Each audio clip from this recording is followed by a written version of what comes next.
설문조사 결과 응답자 10명 중 4명 정도는 백신이 안전하지 않다면서도 대다수는 백신을 접종할 것이라고 답했습니다. 5인 이상 모임 금지 조치에 대해선 긍정적인 평가가 많았습니다. 정부가 백신 공급 속도를 높이기 위해 살펴보고 있는 러시아산 백신은 예방 효과가 90%를 넘는 것으로 학계엔 보고됐습니다. 하지만 부작용 등의 정보 공개가 부족해 도입에 앞서 신중한 검토가 필요하다는 지적도 나옵니다. 위안부 2차 소송에서 법원이 일본의 주권 행위를 우리나라에서 재판할 수 없다는 이른바 국가 면제를 인정하자 학계에선 소극적 판단이라는 비판이 일고 있습니다. 한일 외교당국의 접촉조차 뜸한 상태에서 지금으로선 위안부 문제를 외교적으로 풀기도 어려워 보입니다. 지난해 일자리를 잃은 여성이 남성보다 1.6배 더 많았던 것으로 나타났습니다. 코로나19 영향으로 여성이 많이 일하고 있는 대면 서비스업 일자리가 크게 줄었기 때문인데 특히 어린 자녀를 돌봐야 하는 기혼 여성들의 고용 충격이 컸습니다. 오늘 지구의 날을 맞아 전국에서 다양한 행사가 열렸지만 우리나라는 탄소 배출량 세계 6위의 기후 악당이라는 비판까지 받고 있습니다. 2050년 탄소 중립 목표를 실현하기 위한 노력도 부족하다는 지적입니다.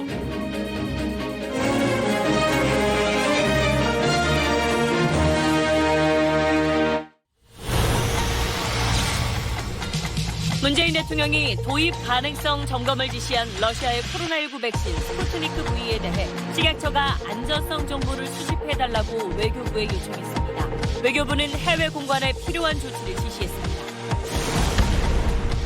장애 아동을 비롯한 원생 10명을 학대한 혐의로 재판에 넘겨진 인천의 국공립 어린이집 원장과 교사에 대한 수사 기록을 입수했습니다. 어린이집 원장은 사건 초기 미안한 마음이 전혀 없다며 엄마들이 육아 무식자들이라고 말한 걸로 조사됐습니다. 대검 과거사 진상조사단 김학의 보고서를 공개한 박준영 변호사는 사건이 정치적으로 악용되는 데 침묵할 수 없어 보고서를 공개하게 됐다고 설명했습니다. SBS와의 대담 내용을 자세히 전해드립니다. 피터 레스코이 주한 벨기에 대사가 옷가게 직원을 폭행한 부인의 행동은 용납될 수 없다며 공식 사과했습니다.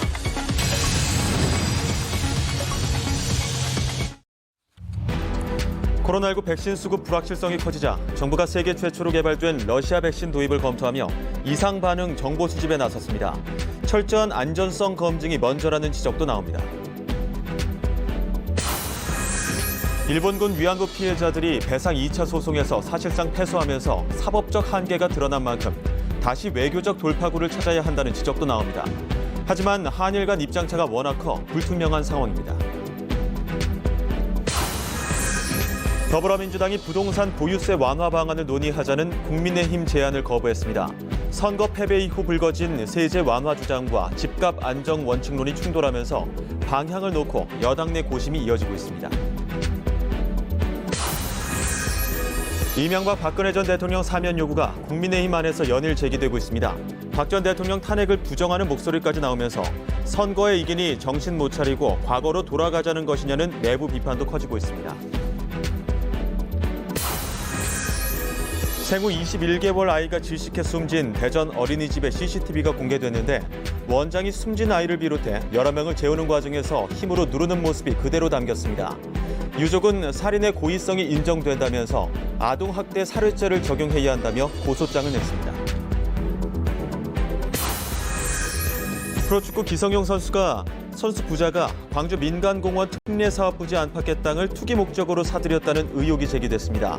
아버지인 기영옥 전 광주FC 단장은 축구센터 건립을 위해 사들였다고 주장했는데 경찰은 부자를 조만간 불러 조사할 예정입니다.